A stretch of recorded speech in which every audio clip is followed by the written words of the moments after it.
Civil सेवा परीक्षा की तैयारी कर रहे मेरे सभी प्यारे नौजवान साथियों, नमस्कार। आइए फ्रेंड्स, कुछ बहुत ही महत्वपूर्ण घटनाओं का लेखा जोखा लेते हैं और इसकी शुरुआत में कर रहा हूँ पश्चिम बंगाल में हुए चुनाव से। लेकिन मैं चुनाव के बारे में बातें करने नहीं जा रहा हूँ।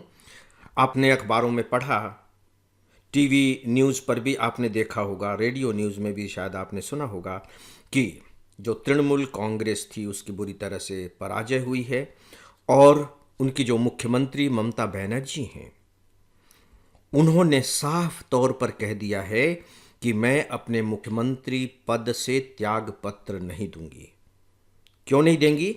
उन्होंने कहा है कि नहीं, मैं हारी नहीं हूं, मेरी पार्टी पराजित नहीं हुई है, हमें हराया गया है। कुल मिलाकर के उनके कहने का अर्थ यही है कि चुनाव में गड़बड़ियां हुई हैं, उसके कारण मेरी पार्टी की पराजय हुई है, इसीलिए मैं इसे अपनी हार नहीं मानती हूं, फलस्वरूप मैं त्यागपत्र नहीं दूंगी। यदि मैं अपनी बात कहूं तो सन 1970 के बाद से जो राजनीतिक घटनाएं हो रही हैं देश में, उन सब से मैं अवगत हूं। मुझे नहीं मालूम कि मैं कितना सही हूं, लेकिन मुझे ऐसा लगता है कि इस बीच में इतने चुनाव हुए, लोकसभा के भी चुनाव हुए जिनसे प्रधानमंत्री बनते हैं, राज्य की विधानसभाओं से भी चुनाव हुए, न जाने कितने राज्य की विधानसभाओं के भी चुनाव हुए जिनसे मुख्यमंत्री बनते हैं। लेकिन पराजित होने के बाद किसी भी मुख्यमंत्री ने अब तक यह कहा हो कि मैं अपने पद से त्यागपत्र नहीं दूंगी। मतलब मुझे स्मरण नहीं आ रहा है। हो सकता है कि कुछ और घटनाएं इस तरह की हुई हों, मैं याद नहीं कर पा रहा हूं। दोस्तों, इस पर आपको विचार करना चाहिए, अपनी तरफ से विचार करना चाहिए, और यह एक अवसर है जो आपको विचार करने के लिए स्पेस प्रोवाइड कर रहा है। आपको विचार ये करना है कि अब आगे क्या होगा। आपको विचार ये करना है कि इसके बारे में संवैधानिक स्थिति क्या है। बेहतर होगा कि आप शुरुआत संवैधानिक स्थिति से करें। हमारा संविधान इसके बारे में क्या कहता है कि यदि कोई मुख्यमंत्री पराजित होने के बाद भी कहता है, मुख्यमंत्री पराजित होने के बाद, ये व्यक्तिगत बात नहीं है, मतलब उनकी पार्टी के पराजित होने के बाद उनकी पार्टी को बहुमत नहीं मिला है, सीधी सी बात है। सरकार तो वही बनाता है जिसकी पार्टी का बहुमत हो। तो संविधान इसके बारे में क्या कहता है? यदि आपने संविधान की जरा से भी अच्छे से तैयारी की होगी, और आपको अच्छे से तैयारी करनी चाहिए, तो आपका उत्तर होगा कि संविधान ने इस तरह की स्थिति की कभी कल्पना ही नहीं की थी, इसलिए संविधान मौन है। इसके बारे में संविधान कुछ भी नहीं कहता है। अगर हम संवैधानिक व्यवस्था को देखें तो वहां सीधी सी व्यवस्था इस बात को लेकर के है कि जो विधानसभा का कार्यकाल होगा वो 5 वर्ष का होगा, चुनाव करा लिए जाएंगे, और जैसे ही विधानसभा का कार्यकाल 5 वर्ष का पूरा होगा, सीधी सी बात है कि उसकी अवधि समाप्त हो जाएगी, नए चुनाव हो चुके होंगे, और फिर नए चुनाव में जिसकी भी सरकार बननी होगी उनकी सरकार बनेगी। वो जो राजनीतिक दल जीत करके आएगा वो राज्यपाल के पास जाएगा, अपना दावा पेश करेगा, और राज्यपाल यदि उसके दावे से संतुष्ट होते हैं तो फिर उसे सरकार बनाने के लिए आमंत्रित करेंगे। केवल यही बातें लिखी हुई हैं।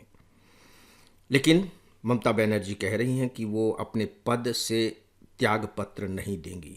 तो सवाल उठता है, तो क्या जब तक वे त्यागपत्र नहीं देंगी तब तक नई सरकार का गठन नहीं हो सकता? ये सोचने की बात है। मैं कुछ तथ्य दे रहा हूं आपको कि किस तरीके से सोचा जाना चाहिए। तो अभी जो चर्चा मैंने आपसे की, एक संवैधानिक प्रावधान के बारे में जो सीधे सीधे लिखा नहीं गया है, लेकिन इससे निकल करके क्या आता है कि सीधी सी बात है कि जो पुरानी विधानसभा थी उसका कार्यकाल समाप्त हो गया है। कार्यकाल समाप्त हो गया है यानी कि मुख्यमंत्री का भी कार्यकाल समाप्त हो गया।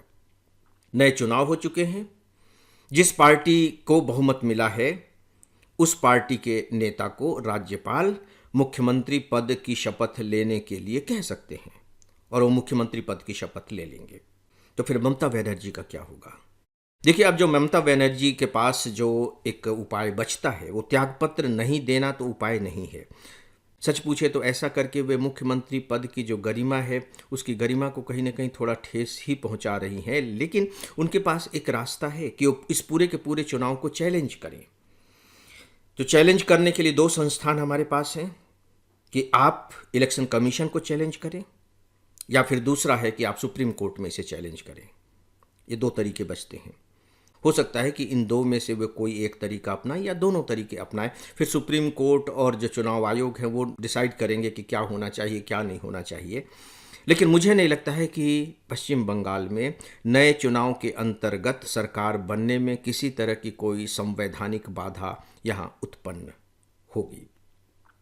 फ्रेंड्स, एक सूचना है, AFIS का एक मोबाइल ऐप है। इस पर आपको आईएएस की तैयारी के लिए रोजाना 10 न्यूज़पेपर्स के चुने हुए एडिटोरियल कमेंट्स और आर्टिकल्स पढ़ने को मिलेंगे। आप इस पर करेंट अफेयर्स पर बेस्ड मेरा डेली ऑडियो लेक्चर भी सुन सकेंगे और इसके अलावा आपको और भी बहुत कुछ मिलेगा, वह भी सब कुछ फ्री। तो आप बिना देरी किए इस ऐप को एंड्रॉयड या अपने एप्पल डिवाइस पर इंस्टॉल कर लें। दोस्तों, जो दूसरी खबर है वो आपने अखबारों में भी पढ़ा होगा, न्यूज़ में भी ये बात थी कि जो कैबिनेट है, कैबिनेट ने डिसीजन लिया है कि सुप्रीम कोर्ट में जितने भी जज हैं अभी उनकी संख्या बढ़ाई जाएगी। अभी हमारे सुप्रीम कोर्ट में एक डेटा भी है जो आपको मालूम होना चाहिए कि चीफ जस्टिस ऑफ इंडिया को मिला करके टोटल जजेज की जो संख्या है वह है 34। अब उस 34 को बढ़ाकर 38 किया जाएगा। हालांकि उस तरीके से अगर आप सोचिए तो जो हमारी रिक्वायरमेंट है, हमारे यहाँ जितने केसेस पेंडिंग पड़े हुए हैं उनको देखते हुए 4 जजेस की संख्या का बढ़ाया जाना कोई बहुत बड़ी बढ़ोतरी नहीं है। लेकिन फिलहाल सुप्रीम कोर्ट के 4 जजेस और बढ़ाए जाएंगे। कैबिनेट ने ये डिसीजन लिया है। अब यहाँ एग्जामिनेशन के पॉइंट ऑफ व्यू से एक तथ्य है और वो ये है कि मैंने कहा कि कैबिनेट ने डिसीजन लिया है और आपको मालूम है कि कैबिनेट बहुत से मामलों में डिसीजन लेती है। कैबिनेट ने केवल यही डिसीजन नहीं लिया है, अखबारों में आप पढ़ेंगे कि कैबिनेट ने और भी कई डिसीजन लिए हैं जिनके बारे में मैं यहाँ चर्चा नहीं कर रहा हूँ। जैसे सबसे अहम डिसीजन है इमरजेंसी क्रेडिट लाइन गारंटी योजना 50 के बारे में।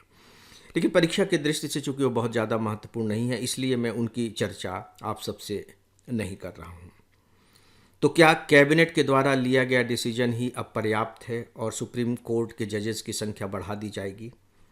नहीं, यहाँ आपको ये जानना होगा कि अब इससे संबंधित जो विधेयक है वह संसद में पेश किया जाएगा और संसद से पारित होने के बाद, राष्ट्रपति जी से हस्ताक्षरित होने के बाद सुप्रीम कोर्ट के जजेस की संख्या 34 से बढ़ कर के 38 हो जाएगी।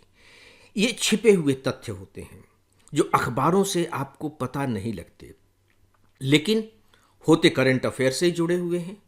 यहाँ से आपको तथ्य पकड़ करके और फिर पुस्तकों में जा करके उन्हें ढूंढना पड़ता है और अपनी तैयारी को अप टू डेट करना होता है।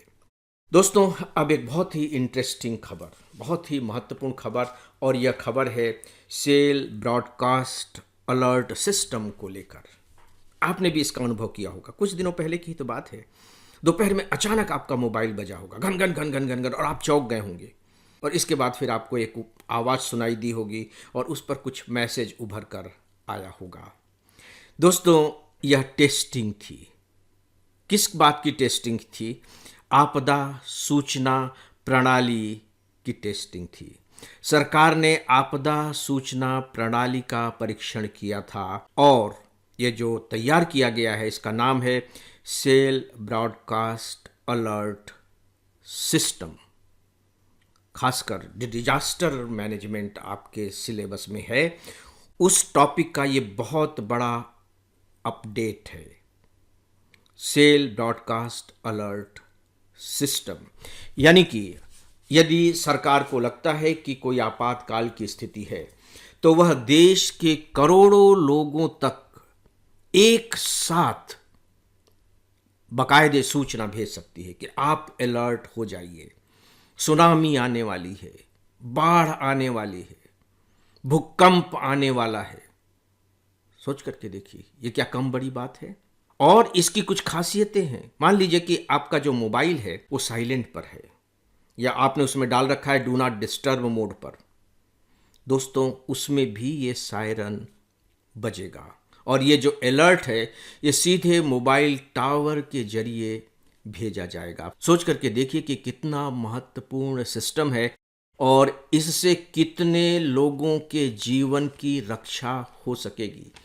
क्योंकि जो गोल्डन आवर जिसे हम कहते हैं, आपदा के समय जो गोल्डन आवर होता है, यानी कि जो शुरुआती का जो कीमती समय होता है, उसमें लोगों की जान बचाने में मदद मिल सकेगी। यहाँ तक कि युद्ध या आपातकाल की स्थिति में भी सरकार सीधे सीधे नागरिकों को सुरक्षित रहने के निर्देश भेज सकती है।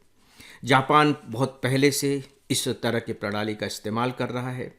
अमेरिका में भी ये प्रणाली काम करती है। कनाडा और ब्रिटेन में भी बाकायदे ये प्रणाली काम कर रही है। और हमारे लिए महत्वपूर्ण ये है कि ये जो प्रणाली तैयार की गई है ये पूरी तरह से स्वदेशी है। तो दोस्तों, ये बहुत इम्पॉर्टेंट टॉपिक है अपडेट करने की दृष्टि से। अपने आप में ये कंप्लीट टॉपिक नहीं है, बल्कि किस तरीके से हम आपदा प्रबंधन के क्षेत्र में लगातार अपने को मजबूत करते चले जा रहे हैं, उसका एक अपडेट है।